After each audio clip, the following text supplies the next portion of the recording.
Login loop error on Mount Bank fix. If your Mount Bank app keeps looping back to the login screen no matter how many times you enter your credentials, you're definitely not the only one. It's one of the most common issues Mount mobile users face, but the fix is quicker and easier than most people think. Here's the surprising truth: this problem usually isn't about your password or account security. Instead, it's typically caused by outdated app data, corrupted cache files, or sync errors between your device and the bank's servers. To fix it, start by closing the Mount app completely. Then, open your phone settings, find apps, and select Mount Bank. Tap Storage and choose both Clear Cache and Clear Data.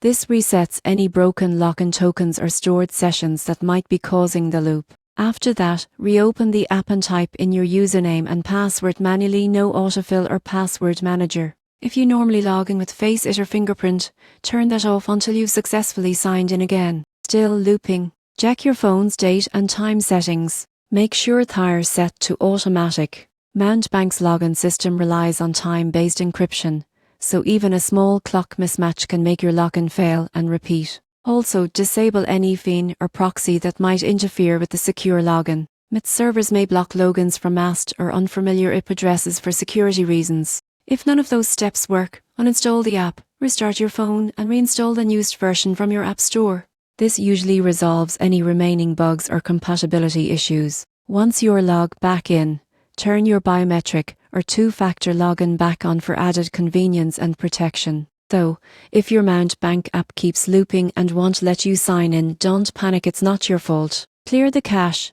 update the app, and check your time settings. With these steps, you'll be back in control of your account in minutes.